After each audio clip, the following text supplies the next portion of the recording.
Hey, welcome to Run a Profitable Gym. I'm here with Joleen and Leighton Bingham. And I invited them onto the show because I want you to hear how many things they do in their life. All of them are amazing and how they balance them. So, guys, welcome to Run a Profitable Gym. Thanks for having us. Yeah, it's so pumped to have you both, and especially together. Let's talk about what you've got going on in your life.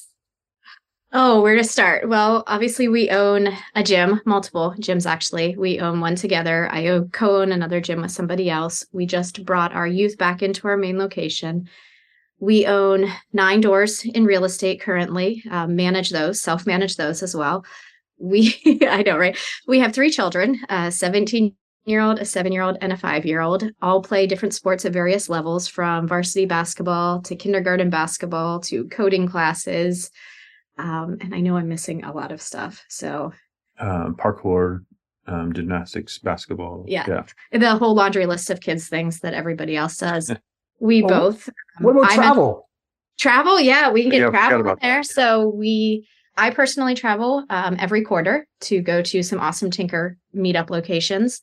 We just came back from a cruise 2 weeks ago, planning our next family vacation to Peru at this point. For the summer. What about the last 13 months? Oh, the last 13 months. So we could go all the locations that we've been the last 13 months. We actually talked about it yesterday and it was a little insane. Yeah. All the Let's places. hear it. Greece, Sweden, Portugal. Where else am I missing? Greece, Sweden, Portugal, and then Colorado multiple times because we own properties there. San Diego, Texas, Chicago, Nashville, and many other camping trips with our children. Yeah. And basketball locations. So my daughter plays the travel basketball team, and we were in Alabama for that as well. And you're both on the Two Brain Mentor team too. Yep. Amazing. That was a lot. All at once. I mean, do you sleep? I do, actually. Surprisingly, I am in bed usually before 10 o'clock at night. So. And Leighton, it wasn't too long ago that you were still in the military, right? Correct. Yeah. So I actually retired, 2.5 years ago now. So we were, doing part of the gym there and then doing full-time military during the day. So. Wow. Yeah. All right. Well, we've shared your kind of origin story on here in the past. And I think we even talked about like the expansion into the second gym. And Jolene's been on just to talk about building staff journeys and careers and stuff too.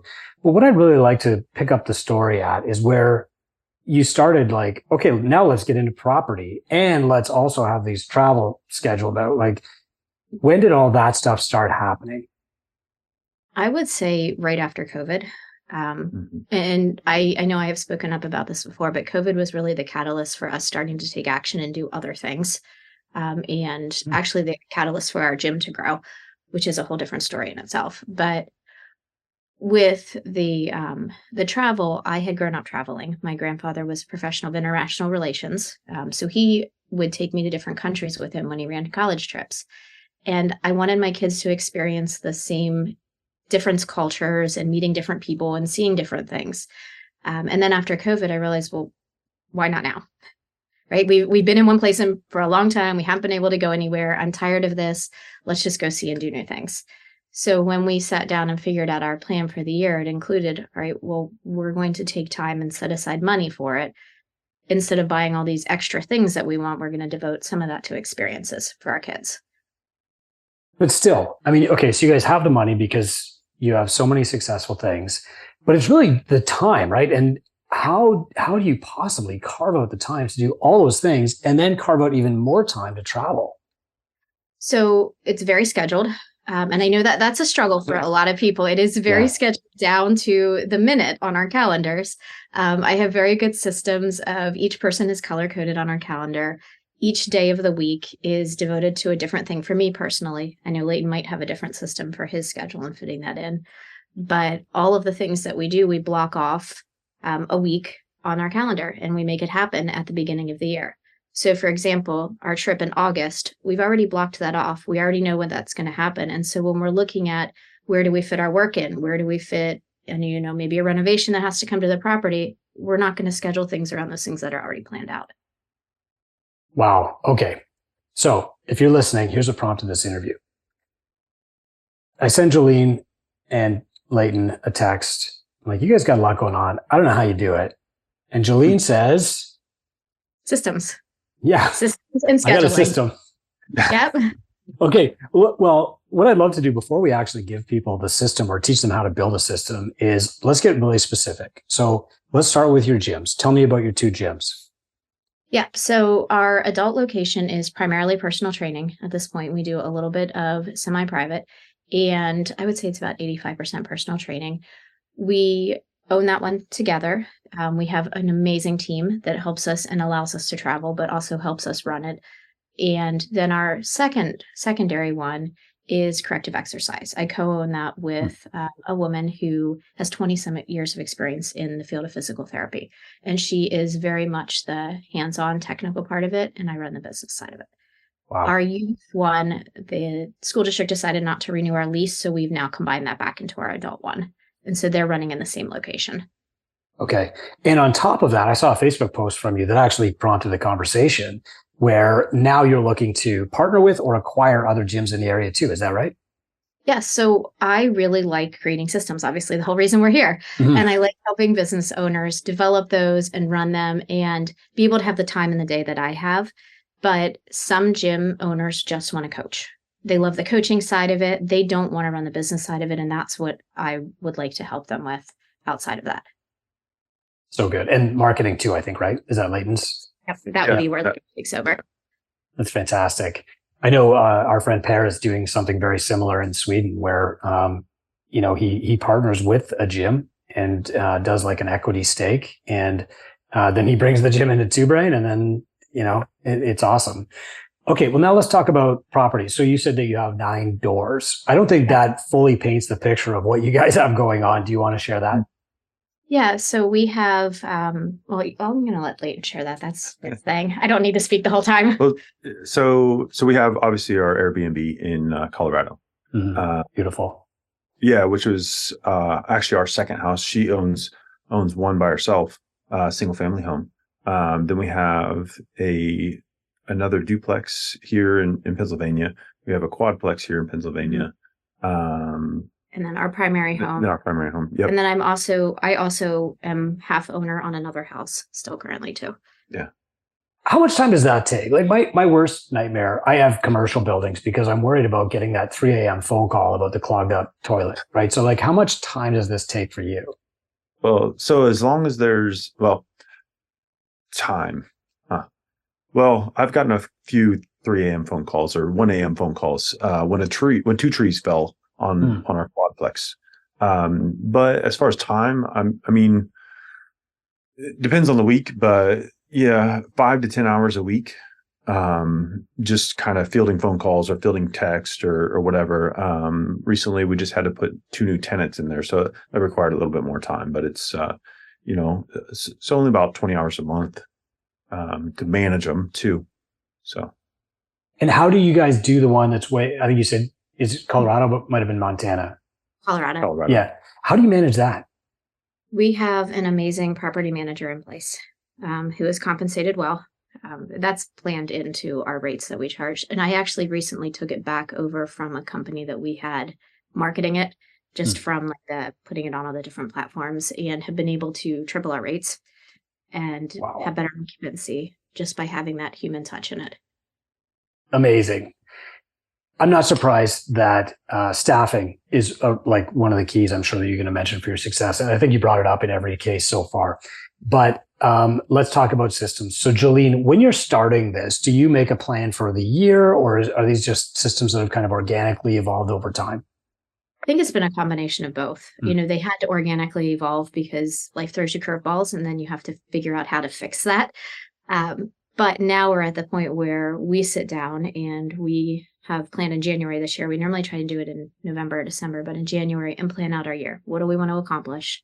Where do we want to travel? Which sometimes fun places come up and you just have to go.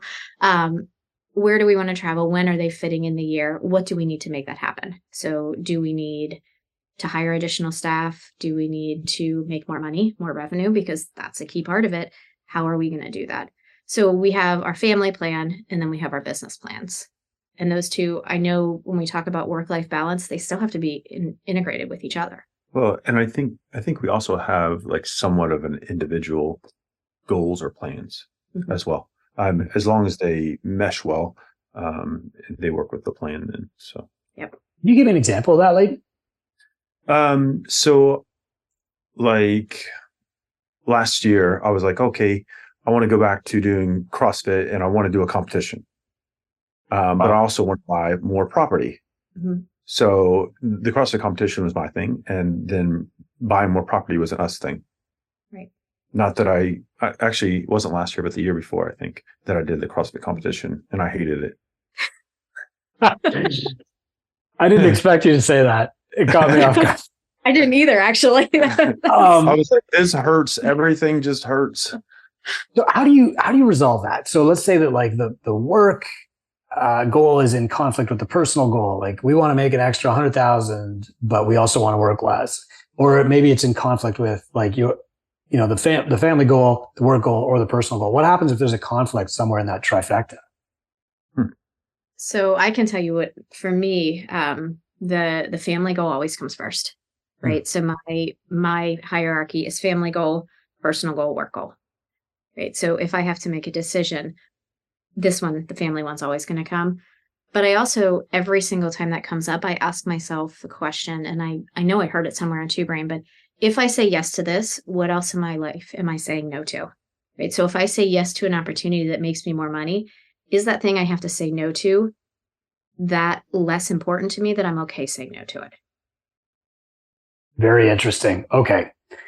I think that question is going to come up again in a moment. So when you're sitting down and the two of you are setting up kind of your family goals for the year, what does that look like? Do you go away someplace? How do you start the conversation? Are you taking notes? Walk us through that. Yeah. So we do a destination away from the kids.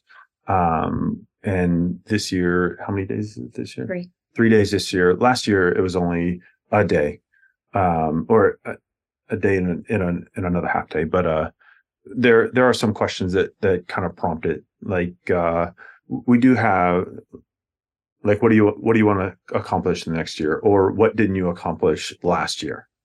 So there's a template basically of questions that we run through from start to finish, starting with, did we accomplish everything we wanted to? Why or why not? And then, overarching plans, individual plans, timeline for each of those, KPIs for each of those, and how that's going to happen. Incredible. And maybe walk us through how you do it for your business too. So if you're listening at home, I'm going to preface this by saying Joleen is one of our most popular mentors in Two Brain. And every year at this time, every gym goes through this process of annual planning. And it starts with the perfect day of the owner. And then we tag revenue goals and profit goals to that. And then we back out the revenue goals, et cetera, and all the metrics that you need to hit to get to that personal goal. Joleen is amazing at this. I'm sure nobody is surprised by this point. But Joleen, can you just walk us through, like, how do you go from those personal goals to the gym goals and set up your gym's annual plan? Okay. So one of the things that we have to identify first to set up our gym's annual plan is how much money we want to make from the gym and how much of that we need basically for all the things that we want to accomplish. Once we have that, one of the biggest things that I also need to look at is how much staffing do I need? So I'll look at how much do I want to make? Do I need to add any more staffing to do all the extra things that I want to do? So those are things that I have to give up. So maybe I need a 30% increase in staff costs in order to take on some of the additional things. I think that's one of the things that gets forgotten a lot. And then reoccurring revenue, or not revenue, sorry, expenses. I've been running through these so much in the last few weeks. Do we have any increases coming up? Did we lose a sublease? Did we gain a new sublease? Are our costs going through the roof with inflation? And coming up with that overall number. Then when I just ran through this with our gym, it's actually on my list to finish up this week. It's a number we're not at right now, where I want to be for next year. And then we break it down even further. Okay, so here's the number we need to be at. Here's where we're at. What do we need to add additional? What do we need to stop doing that might be actually costing us money? And that was a big one that I looked at. And then how are we going to make that happen? Like, what are the exact steps that we're going to do? So a lot of times when I work with a gym, it's, they'll come with, Okay, well, we're going to do digital marketing. Okay, great. Let's come up with the exact plan for that. How much money are we going to spend on that? How are you going to monitor the metrics? So we just break it down in even more detail. I like numbers a lot, if you can't tell from listening to me talk. No, I love this. And in fact, I'd love to just throw something that I didn't prep you for. And that is, so let's say that a gym owner says, okay, I want to put a down payment on an Airbnb. I need $96,000. Okay. $8,000 more per month in, take home or whatever to be able to do that. How do you from there build a plan out to help them get there? Yeah, that's great. Because I just did that last week with somebody, actually, not for a house, but they needed more money. So we look at current expenses, obviously where they are currently. Is there anything that we can do an expense audit and cut that and provide them an immediate boost in owner's benefit? Yep. But then, okay, you need an additional $8,000. What are your revenue streams that you can pull the levers on currently? What do you currently have, right? If you're doing personal training, is there an opportunity for more? If you don't have personal training, let's talk about adding that and how to sell that. Are there specialty programs that your clients have wanted, but you're not offering right now? Right? And so we talk about how do we stack on top of or sell more of what you currently have? And then before we are done with that, what staff do you need to make this happen? Because you can't add $8,000 worth of revenue yourself and implement all of it yourself. And then taking into account the staff costs. Okay, now you've added $8,000 worth of revenue, but you've added $2,000 staff costs. So now we've got to add more, making sure they're getting what they want. I love it. And the reason I really wanted to go deep with that is because if I said to a gym owner, how are you going to make an extra $5,000 next year? Their answer is always going to be marketing. I'm just going to market better, right? But that's not it. And the expenses, the staff costs, you have to figure all those things in. And if you're listening at home or while driving, you might think, wow, this is complicated. But actually it's not. When you work one-on-one with a mentor and they're guiding you through it and asking the questions and clarifying, like I always have to work with somebody else to pull this stuff out of me or else I just can't do it. But Leighton, just pivoting to you for a second, man. So Leighton is a marketing specialist at Two Brain, and he gets on these calls and he helps people set up their ad accounts and gets their ads going and tweaks them, etc. Leighton, how important is marketing to the overall solution when somebody says, I have a specific goal of making an extra $50,000 next year? I think that's a good question. The reason why I say that is because it's twofold. Organic marketing plays a huge role into it, because if you don't build your avatar client and you're not marketing through organic marketing, that's a big issue, because you're not going to be drawing in the people. We get so many people in the door saying, oh, I've seen your Facebook post, I've seen your Instagram post or whatever. But then I think the paid ads play like a 50-50 role. You know what I mean? Okay. So, and with the paid marketing, we can reach new people. Versus everybody that just sees your organic marketing over and over and over. But I really think it's individual per gym, as far as like how big of a role it plays. So, but for us, it plays a pretty significant role. Well, she does the organic marketing. I do the paid ads. And I keep like upping our ad spend budget. Okay. But we're seeing we're seeing an ROI on it. So I don't see why, like you could make $50,000 a year, and if you spend $10,000 on ads and you're getting an ROI on the $10,000, I don't see what the problem is. Yeah, exactly. It's an investment when you know what you're doing, not an expense. It makes sense. So I was about to ask you guys, like, what are your biggest points of leverage to buy back your time? But I think one of your biggest levers is each other. It really sounds like you have a very complementary working relationship. I mean, Joleen, not many people come on here and say, I love systems. And, here's my husband who loves marketing. Right. Would you guys agree with that? Like, do you lever each other? I think so. And I think one of the important parts is that we reassess the things that we like to do in the business frequently. right? So when he left the military and he came back to working in the business, there were things that he wanted to work on. And then I realized that they weren't being enjoyed very much. So we did a reassessment and said, okay, these are the things you love and that you want to work on. These are the things you don't love and you want to work on. So let's find somebody to take them on. And the same thing for my roles, right? Like every 6 months, I'll sit there and I'll say, do I still enjoy doing this? Yes, I'm going to keep doing it. Oh, very cool. Very cool. So I think while we leverage each other, it's also that reassessing what we're doing. Is it still working? And are we still the best person for it in our business? Because that might not always be true. And what if it's not? Then somebody else needs to do it. You hire somebody. Right. Or we'll swap it. Right. So for example, the most recent one is some of that organic stuff. Yep. Right. I just naturally will talk to people. It's something I'm good at. Something that he doesn't want to do from an organic marketing standpoint. He's really good at the ads. I'm not. So we might swap that out. Now I'll never take the ads from him because that would not work. Just, full disclosure, Leighton is one of 2 or 3 people that work on ads for my gym, and I would never take that from him either. So I totally get that. Yeah. No, I look at it and I see numbers, and while I love numbers, I don't love them in Meta's background. So yeah, I get that. Okay, so you are each other's levers. That's good. How else? Like, what are some other big levers that you can pull that creates time and financial freedom for you? It seems like personal brand might be one, Joleen. Yeah, it is. Personal brand for me has made a lot of connections. And I think that's the biggest one. I resisted doing personal branding for so long. Everybody kept saying, you need to build your brand. You need to build your brand. I was like, no, I'm just going to post my kids on Facebook. Nobody cares about what I do. And then realizing that people saw what I did and they made a connection to it. And they realized that they could leverage something from me too. And I know that sounds horrible, but that's really how we build. That's how you build things, right? You leverage connections with other people and the relationships. So from those connections, we've been able to make investments that allow us to have more time, right? So while the real estate is time consuming, it also provides us a source of freedom, right? Like he might do 5 hours a week, but they can be whenever.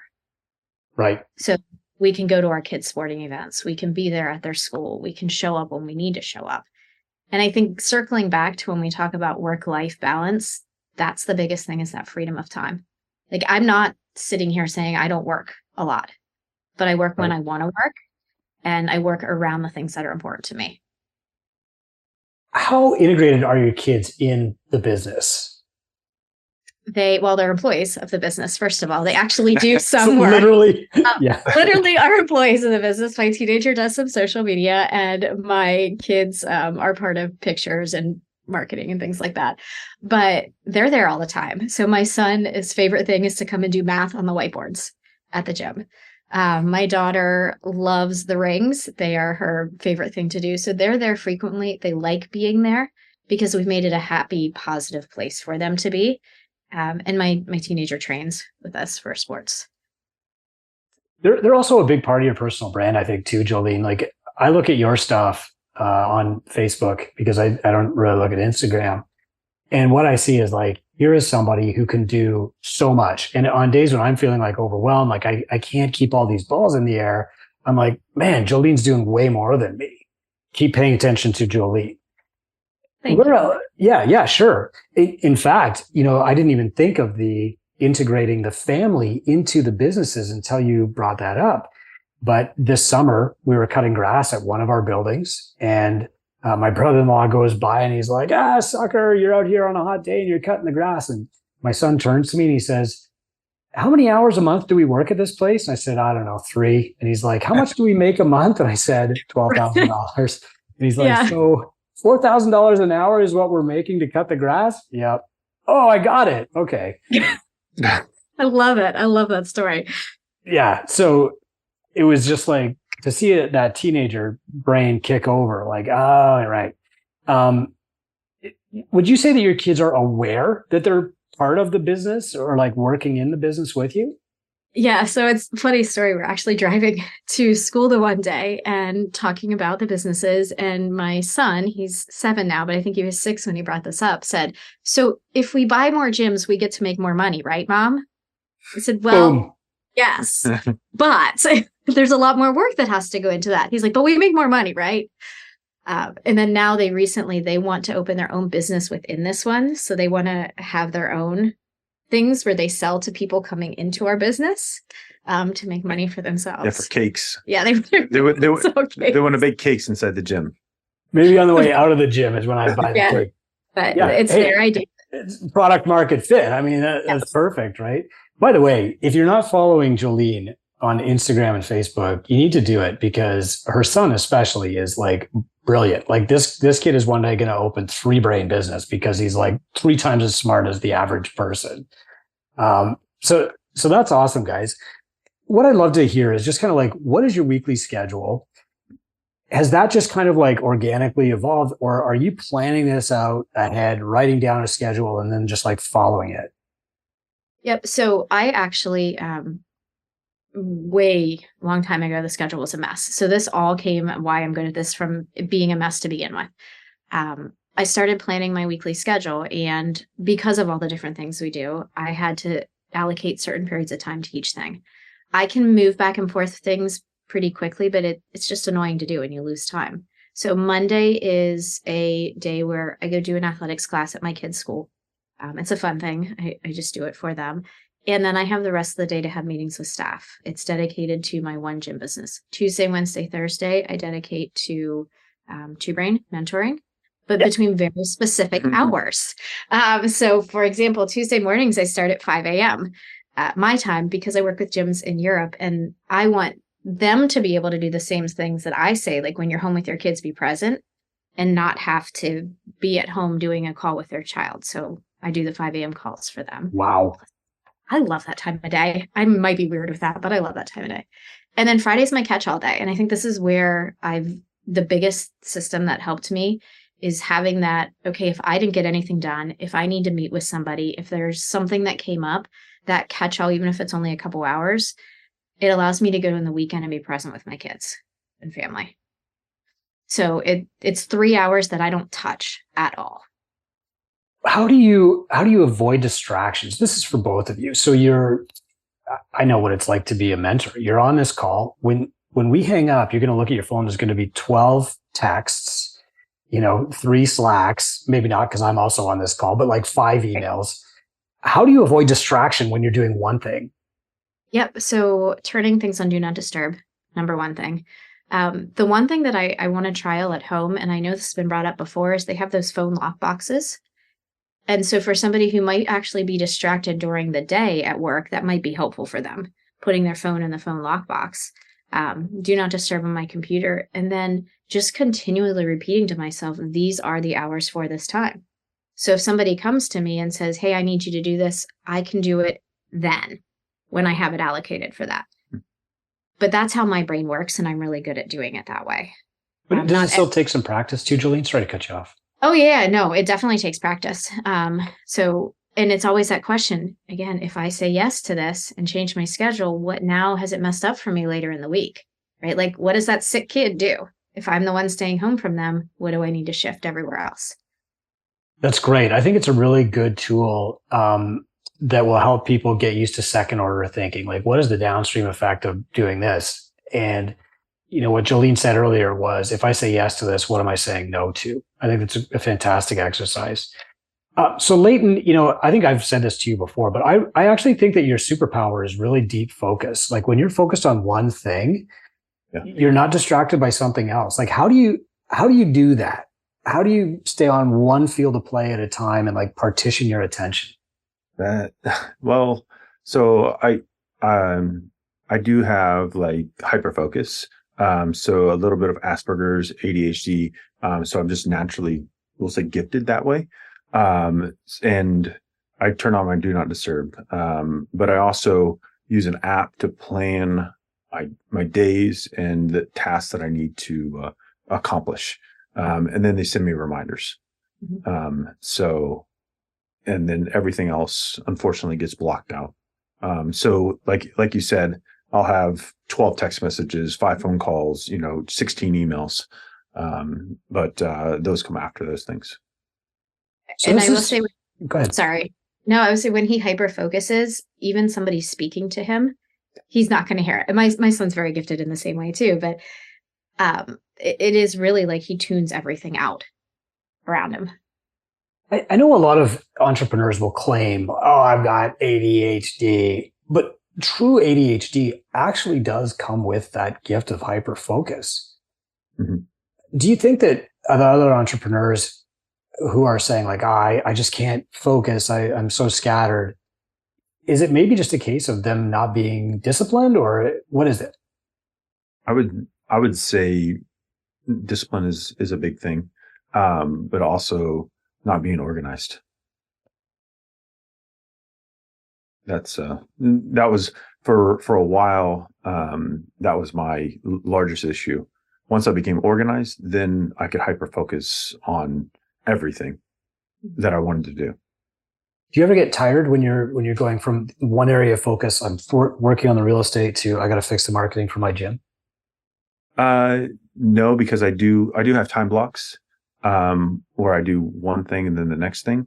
But what was I going to say? Yeah, I don't remember. Yeah, I don't remember. Do you break up your day so that you've got like work, exercise, work, kids, etc., or is it just kind of like one long window of work and now you're done with work and you're on to working out? Or no, it's blocked. So okay. It's work in the morning, kids, and then exercise, and then work for what is it 9 to 2:30, and then it's home with the kids and wife. Love it. So guys, I mean, we know that Jocko likes to say discipline equals freedom.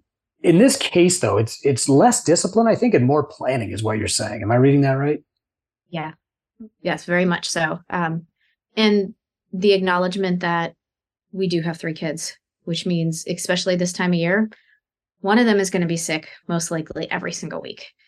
And honestly, that's why I built that catch-all time in there, because I was getting so stressed out with losing that time and not having anywhere else to make it up with. And that was causing a lot of anxiety for me.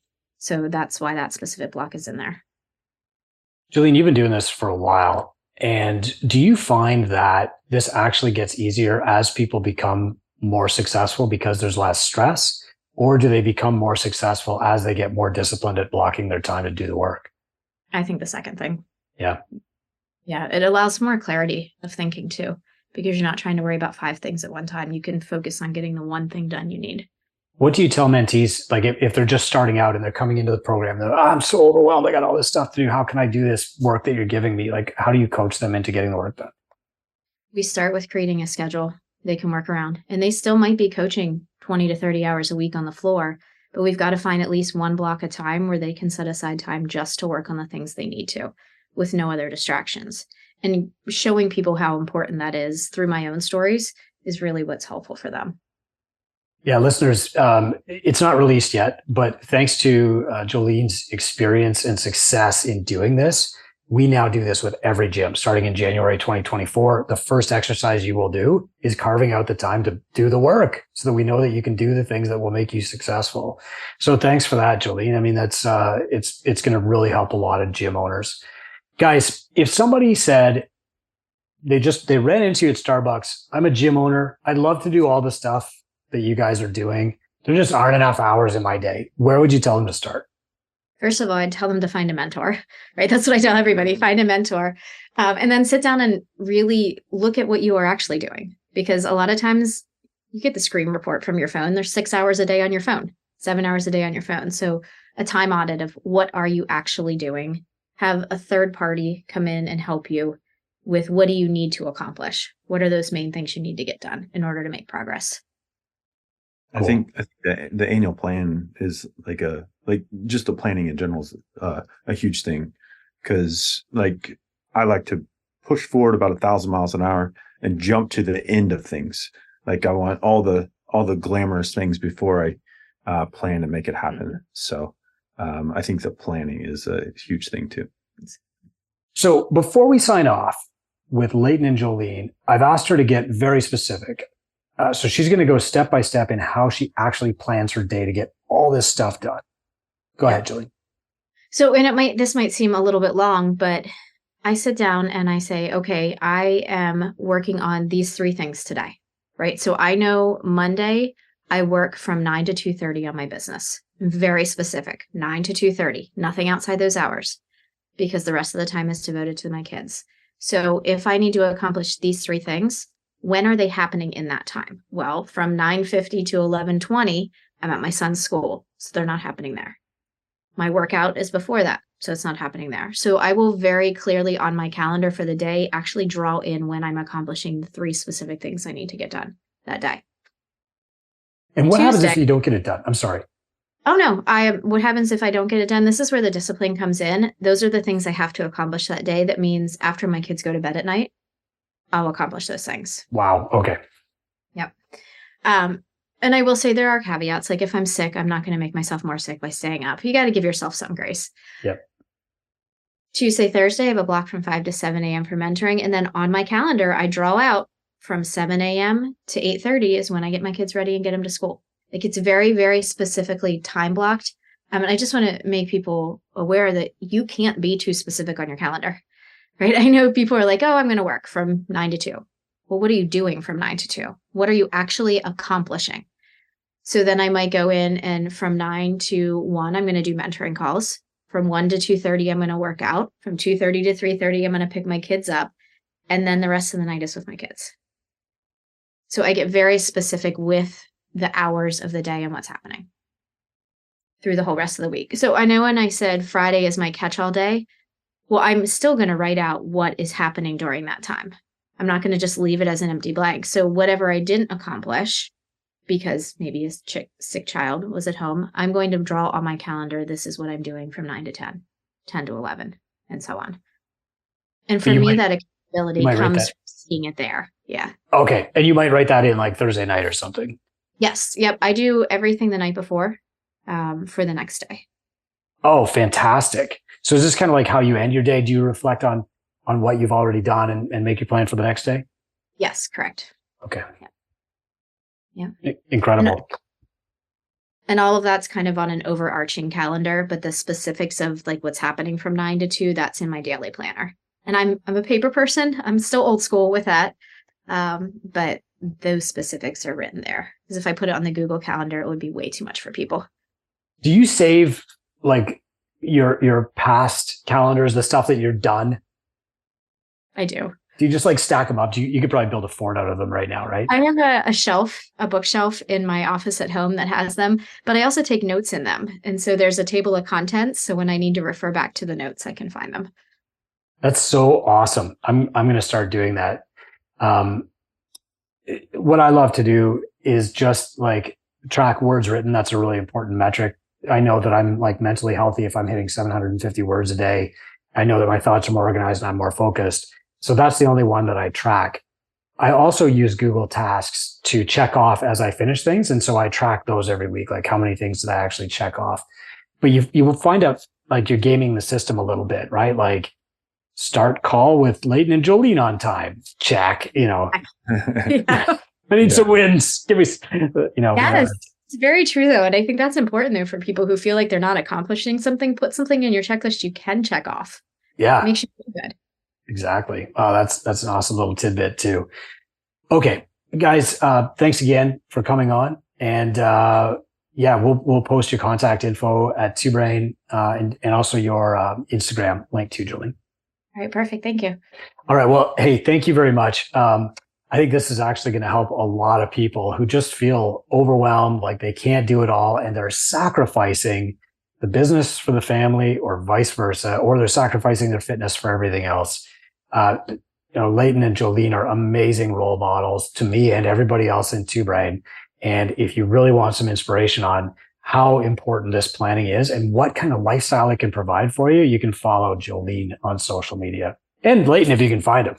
Yeah. Well, I just recently opened my account to friends, so. Okay. Well, that's great. Yeah. Are you posting like, this is me driving 14 hours straight from Colorado to Texas? Yeah. No, actually, I didn't do that. It's more of the kids and thoughts of the day, that kind of stuff to encourage discipline and things moving forward. Awesome. Guys, thanks so much for your service and your time. No problem. Thanks for having us. Thank you.